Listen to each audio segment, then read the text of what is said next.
Hello student, in the last lecture we learned about volcanoes. Now in today's lecture we are going to start with earthquake. Earthquake. So let's begin. An earthquake is a sudden shaking or a tremor on the surface of the earth.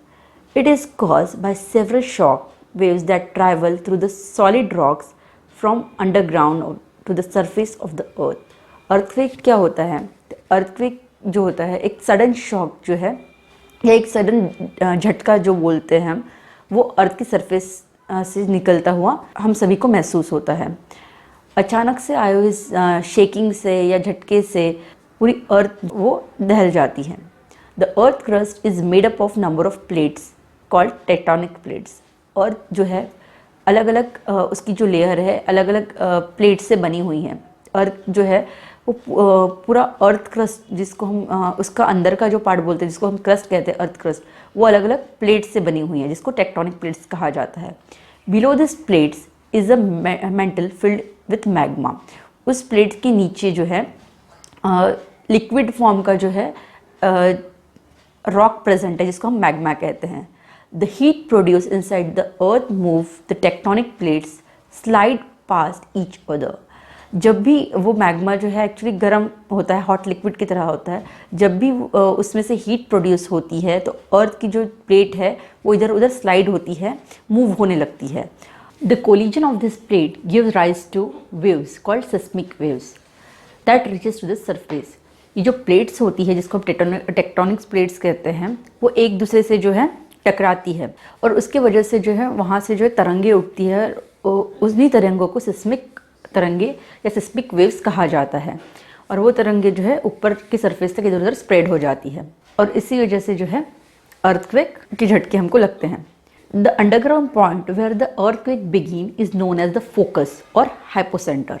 जहाँ से वो तरंगे उठी है उस point को focus कहा जाता है। And the corresponding spot on the surface is called the epicentre. Focus यानी वो पॉइंट जहाँ से तरंगे की शुरुआत हुई है या उसको हाइपोसेंटर भी कहा जाता है और वो जहाँ तक स्प्रेड होती है उसको जहाँ उसका इफेक्ट होता है उसको एपिसेंटर कहा जाता है।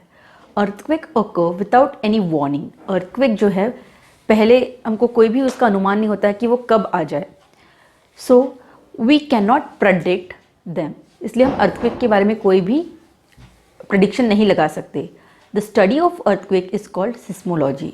जो लोग अर्थक्वेक के ऊपर जो है पढ़ाई करते हैं, उसके ऊपर अध्ययन करते हैं, जो फील्ड है उसकी स्टडी करने का, उसको सिस्मोलॉजी कहा जाता है।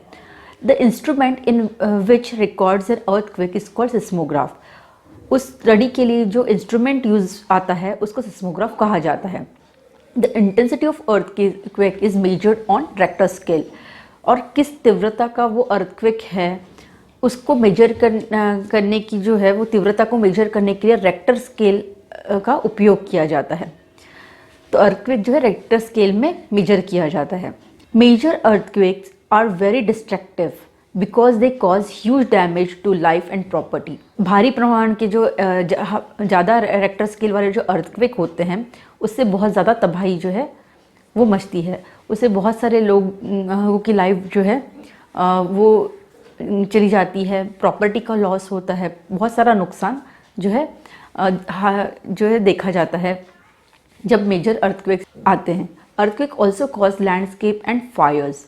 अर्थक्वेक बहुत बार जो है उसके कारण भूस्खलन यानी कुछ पार्ट जो है पहाड़ियों का उसका नीचे आ जाना या आग लग जाना अर्थक्वेक के समय में ये भी देखा गया है।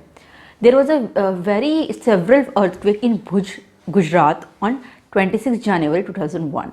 इसी तरह का एक अर्थक्वेक जो है वो भुज में, जो कि गुजरात का एक पार्ट है, वहाँ पर 26 जनवरी 2001 को हुआ था। उसमें करीबन 20,000 लोगों को अपनी जान गंवानी पड़ी थी और 8 लाख लोगों का जो है उसमें बहुत ज़्यादा नुकसान हुआ था। उनको घर वगैरह उनका सब कुछ जो है उसमें बर्बाद हो गया था। तो ये था अर्थक्वेक के बारे में। This is all about earthquake. Now precaution measures. What precaution we should take during earthquake. जब अर्थक्वेक होता है तो उस टाइम पे हमको किस तरह की सावधानी बरतनी चाहिए उसके बारे में हम अभी जानेंगे। When an earthquake is felt, we should come out of our houses or school building immediately and rush towards an open area.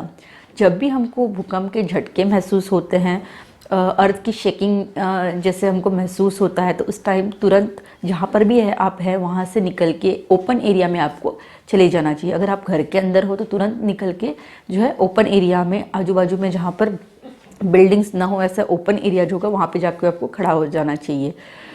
या फिर आप स्कूल में है तो स्कूल की ग्राउंड में आपको निकल के आ जाना चाहिए immediately. Avoid standing near a tall building, trees, poles and electric wires. हो सके तो बड़ी बिल्डिंग से आप दूर रहिए, बड़े जो वृक्ष होते हैं, पेड़ होते हैं, उनसे आप दूर रहिए। इलेक्ट्रिक अप्लायंस से आपको दूर रहना चाहिए ऐसे टाइम पे जब अर्थक्वेक की आपको झटके महसूस होते हैं तब।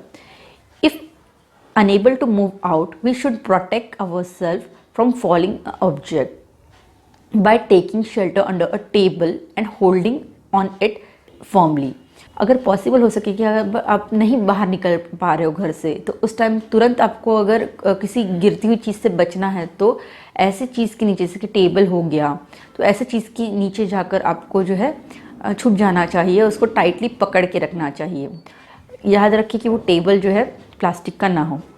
Even after an earthquake stops, we should not enter any building immediately because aftershocks or tremors usually occurs after an earthquake and the building may collapse later.